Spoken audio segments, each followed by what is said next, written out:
Hi there, it is the 5th of October, and with me today I'm going to have Robert guest starring in the vlog because he's going to be reviewing Summoner Wars for you.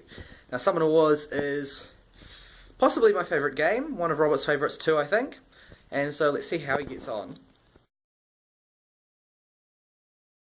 I am Robert, and I have with me the box for Summoner Wars.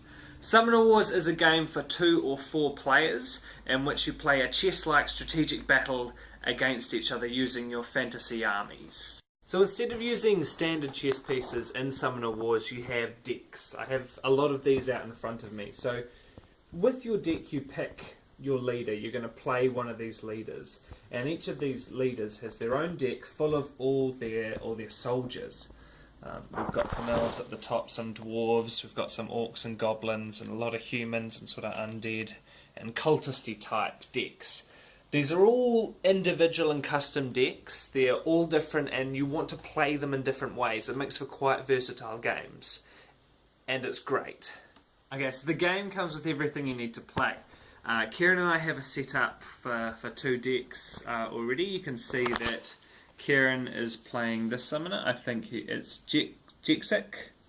Is that right, Kieran? Yeah, it's Jexic. And I am Nakuya Na, the summoner of the jungle elves. And what we're going to do is, you can see the board with all the grids set out. We're going to try and kill each other's summoner down here on the board. So you can see, like, these wee dots here represent how well each of them are doing. And the idea is we want to try and get to the other player's summoner and kill them. Smack them until they're dead. So we're going to have a game, and we'll let you know how it's going as we play along. We love this game. We're on the 4th turn of the game now. Kieran has been closing in on my summoner. You can see a few of his guys, and I'm currently trying to muster up a bit of a counter attack. So we're going to film how my attack goes. I've just finished moving everything, and now it's my time to attack stuff. So how you attack stuff is you roll as many dice as in the big number. I can only attack with 3 things, and if it's a 1 or 2 I fail, otherwise it's okay. I'm going to start by attacking Kieran's unit here with this hunter. So I roll 1 dice, and that's a hit. So this guy gets a wound. It is a special wound because of this unit here. I'm then going to attack with my hyena. My hyena gets an extra dice because its move lets it get stronger if it's attacking something that's already been attacked. So he's also going to attack the bruiser. And he kills it. Finally, I'm going to use my rhinoceros to attack Kieran's renegade there. It only needs 1 hit. And it only got 1 hit. So I have successfully killed 2 of Kieran's units, and I might be able to start a counter attack now. I think Kieran's on the defense now. He's only got 2 units remaining. Can you explain where you're putting those cards that you're killing?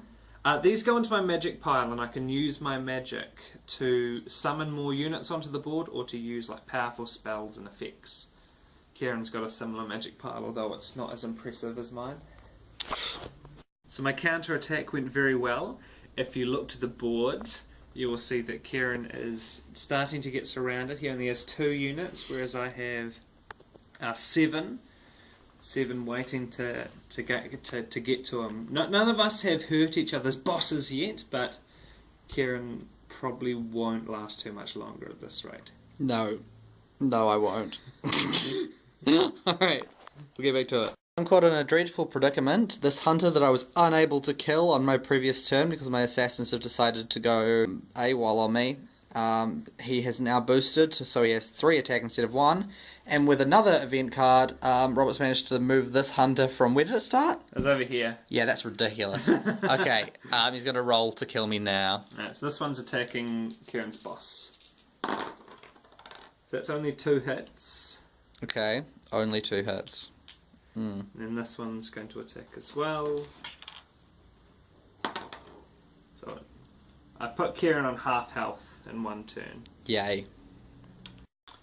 Alright, so if you look at the board now, Robert has smashed me up a lot. He's got event cards that I just can't see coming. I've got very few options. So I've just got to try and survive a little bit longer while I do the one thing I have left. And I can't really survive any longer, but I'm going to try this anyway because it's funish. So here's what I'm going to do. Okay. I'm going to summon Spider there, which costs me 6. Which is exactly how many I have because I planned this. At the end of my turn, if he's in the back row of Robert's side, I get to move him back to a wall that I control, and I get to put a wound marker on Robert's summoner. So for my movement phase, I will move Spider 2. Can't move him 3. He's going to die because Midikairu is there, but hey, it's all I've got.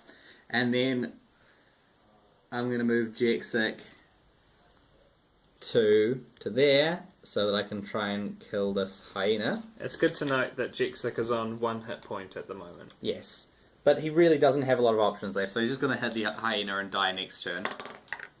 But he kills the hyena as he goes down, and he feels good about it.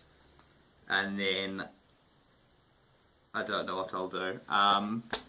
Robert's turn. Because I'm feeling so cocky, I'm just not going to do much. Instead, I'm just going to move this rhino here. Oh, Kieran, do you want to move anything on? I can only use Jexic's ability on a common unit that I control, and I don't control any common units at the moment. So that rhino's going to go there, and this hunter's just going to chase along. Just in case disaster strikes and I don't manage to kill it, Mitikaru is going to engage. So the rhino is going to attack Jexic and it's over. Impale him. Okay. I started with that rhino. Is that the right? That was the first rhino. It's because he wasn't a threat for most of the game. He was scary. Yes. So this game is good, despite the very one-sided game I think we just had. It's usually awesome. Who would you recommend it to? People who are fans of fantasy. It's also a really good game if you don't have too many players on hand. It can like go for maybe even an hour if it's a good matchup. I would say it's great for sort of competitive gamers if you're okay like directly attacking each other, strategic thinkers. It's a little bit wargamey, but ultimately I think I like it because I'm a fantasy fan and it has a good world behind it and beautiful art.